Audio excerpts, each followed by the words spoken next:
మీ GIET ఇప్పుడు GGUగా మారింది. 2000కు పైగా ప్లేస్మెంట్స్, IPM, KPMG వంటి సంస్థలతో ఇంటిగ్రేటెడ్ కోర్సులు. UPSC కోచింగ్, అడ్మిషన్లు ఓపెన్. మిమ్మల్ని మీద హాట్ కామెంట్స్ పడ్డాయి, ఎందుకు? ఆయన అడగాలి. ఇదేం పొలిమేర రేవంత్ రెడ్డి జాగిరా? ఇదేమన్నా పొలిమేర నేను దాటనివ్వను, తిరగనివ్వను. నేను తెలంగాణ బిడ్డనే. తెలంగాణ రాష్ట్రం కోసం అనేక సార్లు ఉద్యమం చేశాను. ఢిల్లీలో లాఠీచార్జ్ చేశాము, హాస్పిటలైజ్ అయ్యాము. చివరకు బిల్లు పెట్టినప్పుడు 8 రోజుల పాటు ఇండిఫినిట్ ఫాస్ట్ చేసినాక తెలంగాణ వచ్చింది. నేను కూడా సముద్రంలో నీటి చుక్కలాగా తెలంగాణ కోసం నేను కూడా పోరాటం చేసిన. ఈయనలాగా తుపాకులు పట్టుకొని తెలంగాణ ఉద్యోగకారులకు పోలే నేను. కాబట్టి ఈయన తాటాకు చప్పుళ్లకు, ఈయన బెదిరింపులకు దాటనివ్వను, అడ్డుకుంటాను భయపడే వ్యక్తిని కాదు నేను. మీరు టిఆర్ఎస్ పనిచేస్తున్నారన్నమాట. ఎక్కడ టీఆర్ఎస్? ఎవరు టీఆర్ఎస్? నువ్వు టీఆర్ఎస్ లో కొన్ని రోజులు పనిచేసినావు. నేను జీవితంలో ఎప్పుడు పనిచేయలేదు. మీ కాంగ్రెస్ పార్టీ టీఆర్ఎస్ తోటి సంబంధాలు పెట్టుకుంది, ఎలక్షన్స్ లో అలయన్స్ పెట్టుకుంది. మీరు వాళ్ళు కలిసి ఢిల్లీలో, హైదరాబాద్ లో ప్రభుత్వాన్ని పరిపాలించారు. మేము ఎప్పుడు టీఆర్ఎస్ తోటి కలవలేదు, భవిష్యత్తులో కలవం కూడా. మీ పార్టీలో కూడా వేరే పార్టీలో లాగా అంతర్గతంగా గొడవలు అవుతున్నాయి, ఫ్లెక్సీలైనా అది తప్పు. ఆ రకంగా జరగడం అనేటువంటిది చాలా తప్పు. ఆ రకంగా జరగకూడదు. ఇటీవల కొంత క్రమశిక్షణ రహితం పెరిగిపోయింది. ఇప్పటికే దానిపైన మేము మా పార్టీ అధ్యక్షులు రామచంద్రరావు గారు కఠినమైన నిర్ణయాలు తీసుకుంటున్నాం. కొంత సెటరేట్ అయింది, అది తొందరలోనే ముగుస్తుంది. ఈ విషయంలో జీరో టాలరెన్స్ పాలసీ అవలంబిస్తాం. పిఎం గారు ఏమన్నా ఈ విషయాల్లో అంటే మాట్లాడటం కానీ, ఎందుకు ఇలా జరుగుతుందని అడగటం కానీ, అడగటం కానీ ఏమన్నా జరుగుతుంది? ఎవరు? పిఎం గారు ఏ విషయంలో? మీ అంతర్గత విభేదాల మీద అక్కడ దాకా వెళ్ళిందని అంటున్నారు. మాట్లాడే దగ్గర మాట్లాడతారు. ఎందుకు మాట్లాడారు? మాట్లాడే వ్యక్తులతోటి మాట్లాడాల్సినటువంటి అంశాల మీద ప్రధానమంత్రి గారు కూడా మాట్లాడతారు. మొన్న కూడా తెలంగాణలో ఏం జరుగుతుందో వారికి కూడా తెలుసు. అన్ని విషయాలు సెటిల్ అవుతాయి. అది పెద్ద సమస్య కాదు. మా ఇంటర్నల్ విషయాలు అవన్నీ పరిష్కారం చేసుకుంటాం. సిద్ధరామయ్య గారు మీ పార్టీలో జాయిన్ అవుతున్నారని చెప్పేసి బాగా రచ్చలేపారు. నిజంగా జాయిన్ అయ్యారా ఆయన? నాకు తెలియదు. నిజంగా ఆ విషయాలు ఇంతవరకు తెలియదు నాకు. సిద్ధరామయ్య గారు జాయిన్ అవుతున్న విషయం మాకు తెలియదు. మీ పార్టీ నుంచి కూడా వెళ్ళిపోయిన వ్యక్తులు ఉన్నారు, చాలా కీలకమైన వ్యక్తులు ఇతర రాష్ట్రాల నుంచి. ఎందుకని? రాజకీయాలు అన్నప్పుడు మామూలు ఉంటాయి. మన పార్టీలో కొంతమంది వస్తుంటారు, కొంతమంది పోతుంటారు. ఇంట్లో అన్నదమ్ముల మధ్యలో మనస్పర్ధలు ఉంటాయి, విడిపోతుంటారు. అక్కా చెల్లెల మధ్యలో మనస్పర్ధలు ఉంటే విడిపోతుంటారు. ఒక తల్లికి పుట్టినటువంటి బిడ్డలు కూడా మనస్పర్ధలు వస్తాయి. కాబట్టి అభిప్రాయ భేదాలు రావడం అనేటువంటి సహజం. కాబట్టి ఉన్నంతలో వాటిని మనం మాటల ద్వారా, చర్చల ద్వారా పరిష్కారం చేసుకొని పోవాలి. అందరూ ఒకే రకంగా ఉండరు.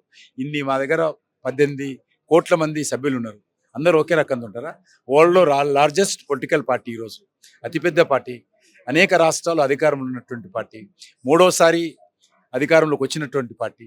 కాబట్టి ఇన్ని కోట్ల మంది ఉన్నప్పుడు చిన్న చిన్న మనస్పర్ధలు ఉండకుండా ఉంటుంది. ఇంట్లో తల్లికి పుట్టినటువంటి 2 అన్నదమ్ముల మధ్యలో కొట్టడం వస్తుంది, తల్లి కొడుకు మధ్యలో కూడా వస్తుంది, తల్లిని చంపుతున్నటువంటి పరిస్థితులు ఉన్నాయి. కాబట్టి నేను ఆ విషయంలో పెద్ద seriousness ఏమనుకోండి.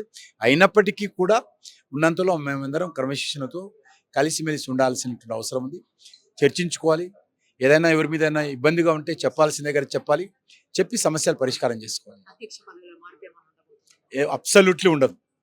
Absolutely. Cockroach Janata party ఎక్కడుంది? అది ఢిల్లీలో. మీ సోషల్ మీడియాలో ఉంది, ఎక్కడ లేదు. ఢిల్లీలో ఉన్నారు. ఉండని జంతర్ మంతర్ దగ్గర ఇటువంటి పార్టీలు ఎన్ని వచ్చినాయి.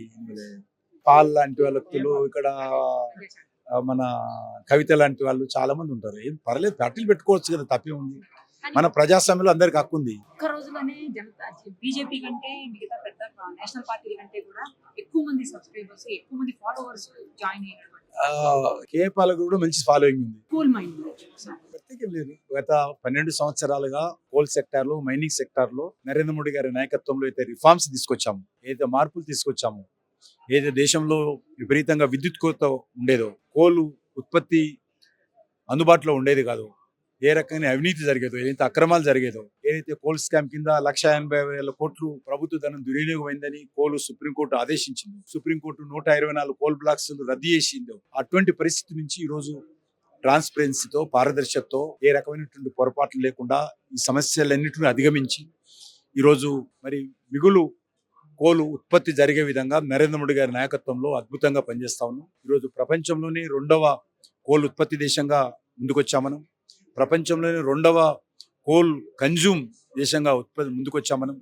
ప్రపంచంలోనే నెంబర్ 1 కోల్ ఉత్పత్తి చేసే కంపెనీ కోల్ ఇండియాగా మారింది. ఈరోజు ప్రపంచంలోనే 2nd number, 4th number largest, biggest coal mines ఈరోజు ఛత్తీస్గఢ్లో ఉన్నాయి. అదేవిధంగా రానున్న రోజుల్లో కోల్ గ్యాసిఫికేషన్ ద్వారా డైవర్సిఫికేషన్ చేస్తా ఉన్నాం. దేశంలో ఉపాధి అవకాశాలు పెంచడంలో కోల్ సెక్టార్ ద్వారా మెరుగైనటువంటి పరిస్థితి తీసుకొస్తా ఉన్నాం. 5 లక్షల మందికి డైరెక్ట్ ఉద్యోగాలు ఇచ్చాం, 25 లక్షల మందికి ఇండైరెక్ట్ ఉద్యోగాలు ఇచ్చాం. మైనింగ్ సెక్టార్లో 50 లక్షల మందికి డైరెక్ట్ ఇండైరెక్ట్ ఉద్యోగాలు ఇస్తా ఉన్నాం. రానున్న రోజుల్లో మరొక 50 లక్షల ఉద్యోగాలు పెంచేటువంటి ప్రయత్నం ఈరోజు ఇండస్ట్రీస్ ద్వారా, కోల్ సెక్టార్ ద్వారా, కోల్ గ్యాసిఫికేషన్ ద్వారా, ఫెర్టిలైజర్ ఉత్పత్తి ద్వారా, పెట్రోలియం ఉత్పత్తుల ద్వారా కోల్ గ్యాసిఫికేషన్ టెక్నాలజీ తీసుకొస్తాం.